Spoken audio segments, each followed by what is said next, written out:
سبحان اللہ وبحمدہ سبحان اللہ العظیم سبحان اللہ وبحمدہ سبحان اللہ العظیم۔ بسم اللہ الرحمن الرحیم، الحمد للہ رب العالمین والصلاة والسلام علی اشرف المرسلین نبینا و سیدنا محمد وعلی آلہ و اصحابہ اجمعین۔ ناظرین السلام علیکم۔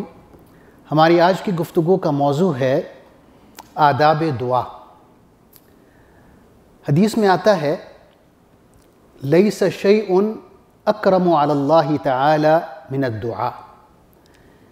اس کا مطلب ہے کہ اللہ کے نزدیک دعا کے عمل سے زیادہ کوئی چیز قابل احترام نہیں ہے۔ اور دعا کے حوالے سے حضور اکرم صلی اللہ علیہ وسلم کا یہ بھی فرمان ہے الدعاء هو العبادہ، دعا ہی دراصل عبادت ہے۔ ایک اور مقام پر فرمایا من لم يسأل اللہ یغضب علیہ، کہ جو شخص اللہ سے نہیں مانگتا، اللہ سے سوال نہیں کرتا، تو اللہ اس سے ناراض ہو جاتا ہے، اس پر غصہ کرتا ہے۔ یعنی مطلوب یہ ہے کہ ہم اللہ سے مانگیں، اللہ سے سوال کریں، گڑ گڑا کے اس کے حضور دعا کے لیے ہاتھ اٹھائیں۔ علماء نے کچھ آداب بتائے ہیں دعا کے لیے، اور دعا کی قبولیت کے کچھ شرائط بھی بتائے ہیں۔ تو ہم پہلے ان آداب کا ذکر کریں گے جو دعا سے متعلق ہیں، اور پھر ان شروط کا یا شرائط کا ذکر کریں گے جو شرائط قبولیت دعا ہے، یعنی اگر وہ شرائط موجود نہ ہوں تو دعا قبول نہیں ہوتی۔ سب سے پہلے دعا کے آداب کے حوالے سے علماء نے یوں لکھا ہے کہ اللہ سے سرگوشی میں مانگیں۔ جیسے آپ اللہ کے ساتھ پرسنل ہو جاتے ہیں، ون ٹو ون ہو جاتے ہیں۔ قرآن مجید میں ہم پڑھتے ہیں حضرت زکریا علیہ السلام کے حوالے سے آتا ہے کہ اذ نادا ربہ نداء خفیہ، کہ وہ وقت بھی قابل ذکر ہے کہ جب زکریا علیہ السلام نے اپنے رب کو چپکے سے پکارا، ندا دی، دعا کی، یعنی سرگوشی میں دعا کی۔ تو یہ ایک ادب ہے کہ یہ اعتقاد ہو کہ اللہ تعالیٰ ہر جگہ موجود ہے، میری دعا سن رہا ہے۔ حدیث میں آتا ہے کہ ایک دفعہ آپ صلی اللہ علیہ وسلم نے صحابہ کرام کو دیکھا کہ اونچا اونچا دعا کر رہے تھے، تو آپ صلی اللہ علیہ وسلم نے فرمایا ان ربکم لیس باصم ولا غائب، کہ تمہارا پروردگار نہ تو نعوذ باللہ بہرا ہے نہ غائب ہے، یعنی وہ سن بھی رہا ہے، موجود ہے۔ تو آپ آہستہ آواز میں اسے پکاریں، اسے بلائیں۔ تو یہ ایک پہلا ادب ہے کہ اللہ کو سرگوشی میں چپکے چپکے، جیسے وہ آپ کے سامنے ہے، آپ اس کے سامنے کھڑے ہیں، اور ایک پرسنل لیول پر آ کے اللہ سے مانگ رہے ہیں۔ دوسرا ادب یہ ہے کہ جب ہم دعا کریں تو اس یقین کے ساتھ دعا کریں کہ اللہ تعالیٰ میری دعا سنے گا اور قبول کرے گا۔ یعنی یہ جو یقین ہے یہ دعا کے آداب میں سے ایک ادب ہے۔ حدیث میں آتا ہے، آپ صلی اللہ علیہ وسلم نے فرمایا ہے ادعوا اللہ وانتم موقنون بالاجابہ، اللہ کو اس حالت میں دعا کرو، اس حالت میں اللہ کو پکارو، اس سے دعا کرو کہ آپ کو یقین ہو کہ اس نے میری دعا قبول کرنی ہے۔ بلکہ آپ صلی اللہ علیہ وسلم نے یہ بھی فرمایا کہ بعض دفعے ہم یوں کہتے ہیں کہ میں نے بہت دعا کی اور بہت عرصے تک میں دعائیں مانگ رہا ہوں لیکن اللہ میری سنتا ہی نہیں ہے۔ تو آپ صلی اللہ علیہ وسلم نے اس سے منع فرمایا ہے کہ آپ یوں نہ کہیں، بلکہ حدیث میں یہ بھی آتا ہے، آپ کا فرمان ہے، حضرت جابر رضی اللہ عنہ نے یہ حدیث روایت کی ہے، ما من احد يدعو بدعاء الا آتاه الله ما سأل او كف عنه من السوء مثله ما لم يدعو بإثم او قطيعة رحم۔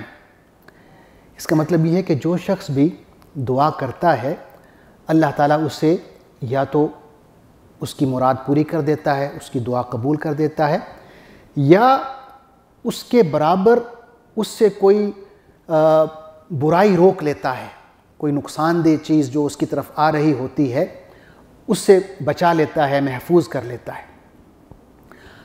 ہاں، اگر اس حالت میں وہ دعا مانگ رہا ہے کہ کوئی ایسی چیز مانگ رہا ہے اللہ سے جس کا مانگنا بذات خود گناہ ہے یا جس میں کوئی قطع رحمی کی بات ہے، تو پھر وہ دعا قبول نہیں ہوتی، کیونکہ وہ ہمارے حق میں بہتر نہیں ہوتی کہ ہم کوئی ایسی چیز مانگیں جو ہمارے لیے بہتر ہی نہیں ہے یا جس کا مانگنا بذات خود گناہ ہے، تو اس دعا کو اللہ تعالیٰ شرف قبولیت نہیں بخشتا۔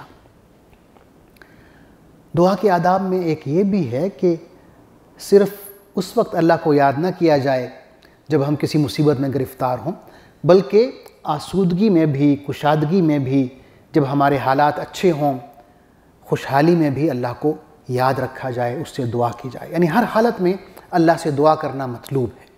تو یہ بھی ایک اہم ادب ہے دعا کے آداب میں سے۔ ایک اور بات علماء نے لکھی ہے کہ دعا خلوص دل سے کریں، یعنی ایسے اوپر سے جیسے ہم روٹین میں دعا کر لیتے ہیں، اس سے منع فرمایا گیا ہے، یعنی بہت توجہ کے ساتھ، خلوص دل کے ساتھ اور پاکیزگی کی کیفیت میں اللہ سے دعا کریں۔ قرآن مجید میں آتا ہے انما یتقبل اللہ من المتقین، کہ اللہ تعالیٰ صرف ان لوگوں کی دعا قبول کرتے ہیں جو پاکیزہ ہوتے ہیں، پرہیزگار ہوتے ہیں، متقین ہوتے ہیں۔ تو یہ ایک بہت بڑا ادب ہے آداب دعا میں۔ ایک یہ ہے کہ اللہ سے گڑ گڑا کر مانگیں، رو رو کر دعا کریں، یہ بھی ایک ادب ہے۔ قرآن مجید میں آتا ہے ادعوا ربکم تضرعا وخفیہ، کہ اللہ سے، اپنے پروردگار سے اس حالت میں دعا کرو کہ آپ گڑ گڑا رہے ہوں اور چپکے چپکے دعا کر رہے ہوں۔ تو یہ علماء نے چند آداب لکھے ہیں دعا کے حوالے سے۔ اسی طرح کچھ شرائط بیان کی ہیں۔ سب سے پہلی شرط یہ ہے کہ انسان فرائض سے غافل نہ ہو۔ فرائض میں کیا ہے؟ 5 وقت نماز ہے، رمضان المبارک کے روزے ہیں، یا زکوٰۃ ہے اگر فرض ہو گئی ہے، اگر آپ صاحب نصاب ہیں تو زکوٰۃ دینا فرض ہے۔ اسی طرح حج بیت اللہ ہے، اگر آپ صاحب استطاعت ہیں تو آپ پر حج فرض ہے۔ تو یہ جو فرائض ہیں اگر ان سے غفلت ہوتی ہے تو پھر دعا قبول نہیں ہوتی، کیونکہ فرائض کی پابندی دعا کی قبولیت کی پہلی شرط ہے۔ دوسری شرط یہ ہے کہ انسان حرام کھانے سے بچے، حلال کمائی حاصل کرے، حلال کھائے، کیونکہ حدیث میں آتا ہے کہ اگر آپ حرام کھاتے ہیں تو جو سزا آئے گی اللہ کی طرف سے وہ اسی شکل میں آئے گی کہ دعا قبول نہیں ہوگی۔ حدیث میں آتا ہے رب اشعث اغبر یطیل السفر، کہ بعض ایسے لوگ ہوتے ہیں کہ بہت لمبا سفر کر کے حج پہ آتے ہیں، ان کے کپڑے گرد آلود ہوتے ہیں، بال گرد آلود ہوتے ہیں، آسمان کی طرف ہاتھ اٹھاتے ہیں، دعائیں کرتے ہیں، اور ان کی حالت یہ ہوتی ہے کہ ان کی کمائی حرام کی ہوتی ہے، ان کی پرورش حرام پیسوں سے ہوتی ہے، انہوں نے جو کپڑے پہنے ہوتے ہیں وہ بھی حرام کی کمائی کے ہوتے ہیں، جو کھانا کھایا ہوتا ہے وہ بھی حرام کا ہوتا ہے۔ آپ نے فرمایا فَأَنَّا يُسْتَجَابُ لِذَلِكَ، کہ ایسی شخص کی دعا اللہ کیسے قبول کرے گا؟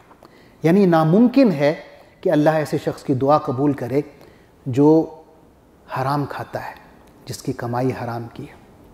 تو یہ دوسری شرط ہے دعا کی قبولیت کے حوالے سے کہ ہم رزق حلال کھائیں۔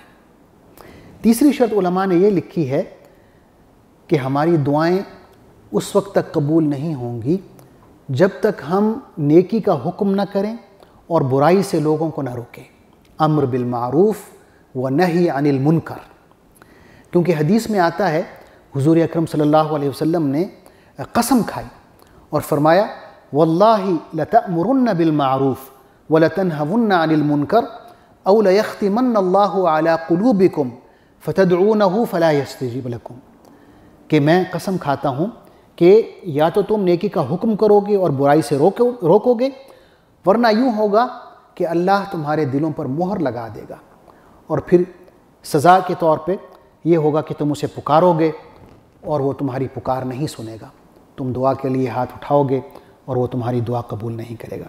تو یہ ناظرین 3 بنیادی شرائط ہیں، جب تک یہ پوری نہیں ہوں گی دعا قبول نہیں ہو سکتی۔ پہلی شرط یہ ہے کہ فرائض میں کوتاہی نہ ہو، دوسری یہ ہے کہ حلال رزق کمایا جائے اور کھایا جائے، اور تیسرا یہ کہ اگر آپ کوئی برائی دیکھتے ہیں تو اسے آپ روکیں اور اچھائی کا حکم دیں۔ اللہ تعالیٰ سے دعا ہے کہ یہ جو دعا کے آداب ہیں انہیں بجا لانے کی توفیق عطا فرمائے، اور یہ جو دعا کی قبولیت کی شرائط ہیں اللہ تعالیٰ ان شرائط کو بھی پورا کرنے کی توفیق عطا فرمائے۔ آمین۔ والسلام علیکم ورحمۃ اللہ وبرکاتہ۔ اللہم صلی علی سیدنا محمد وعلی آلہ وصحبہ وسلم۔ اللہم صلی علی سیدنا محمد وعلی آلہ وصحبہ وسلم۔